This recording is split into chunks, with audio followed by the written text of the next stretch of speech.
You know, we tend to think of negotiation as this big, scary thing that only happens in boardrooms with high-stakes deals. But what if I told you it's actually a hidden force in every single conversation you have?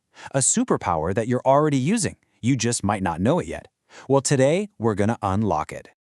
So let me ask you a question, straight up. When was your last negotiation? Seriously, think about it for a second. Was it this morning? Yesterday? Maybe over the weekend? Well, negotiation expert Tim Castle would probably tell you it was just a few minutes ago.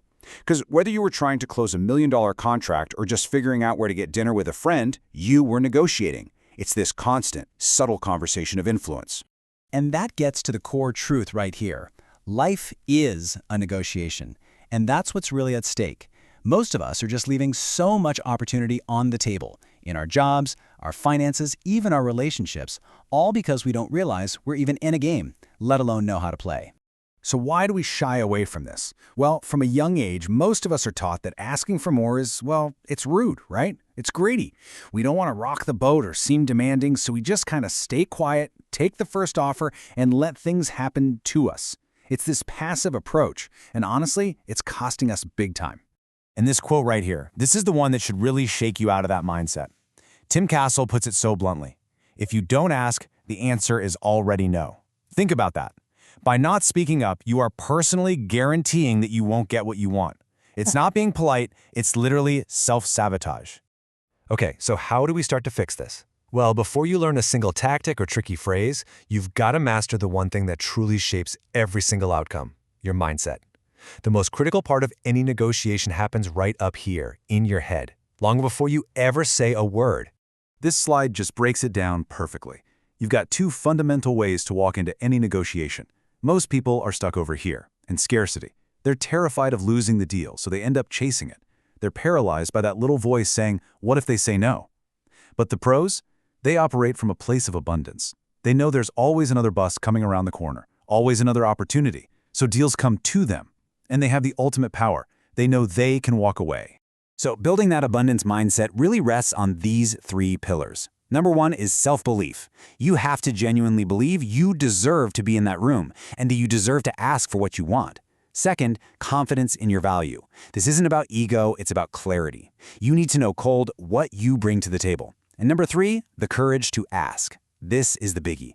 It's about fundamentally reframing the word no in your head, not as a rejection, but as the real starting pistol for the conversation. So once that mindset is rock solid, you need to gear up. You need your armor. And in negotiation, your armor is preparation. The best negotiators on the planet don't just wing it. They don't rely on being charming. They walk in armed to the teeth with research, strategy, and just absolute clarity. And hey, if you need a number to convince you, here it is, 90%.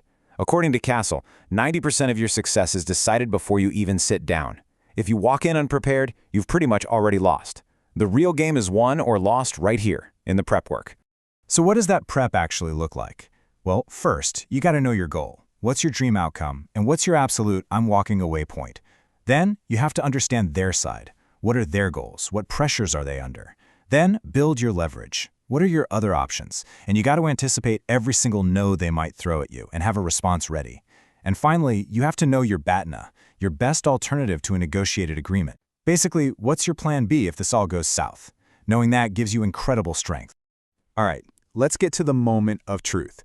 You've done the mental work, you've done the homework, now it's time to actually make the ask. Because as Tim Castle says, you don't get what you deserve, you get what you ask for with confidence. And the difference in how you frame it is, well, it's everything. Just listen to the difference. Weak framing sounds like, sorry to bring this up, but you're apologizing for your own value. But confident framing? Based on the value I bring, I'm asking for, see? It's clear, it's direct, it's authoritative, it practically demands a serious response. And a huge part of this is going first. You want to be the one to set the anchor. Whoever makes that first offer basically defines the playing field for the entire conversation. So you ask high, an ambitious but still justifiable number, and that sets the whole range for where the final deal is going to land. And now we get to one of the simplest, yet hardest and most powerful rules in this whole game. After you make your clear, confident ask, you have to do one thing. You stop talking. That's it. Just be quiet. The second you keep talking, you start negotiating against yourself. You start giving things away before they've even had a chance to respond. That silence, it creates pressure. It forces them to think, to react. And more often than not, they will fill that silence with the information you need. Let the silence do the heavy lifting. This leads us right into the more advanced stuff, the skills that really separate the good from the great. And it's kind of counterintuitive, but the best negotiators, they often talk the least. The real advantage comes from what they hear, not from what they say. We have to totally reframe what listening is. It is not a passive activity, it is a weapon. See, most people are just listening for their turn to talk. Great negotiators listen to actually connect. They ask these big, open-ended questions like, help me understand. Because they're trying to uncover the real motivations, the real pain points. It's not about being soft, it's about being smart. Empathy becomes your leverage. And that brings us to the word that everybody fears, the one we're all trying to avoid: no. We're trained from birth to see no as the end of the road, a failure. But what if that's completely wrong? According to Tim Castle, no is not a slammed door, it's an open window. It is not the end of the negotiation, my friends. It is the real beginning. It's an invitation to find out what's really going on, to uncover the true objection hiding behind that one little word. It's a gift. And this right here, this is the golden key.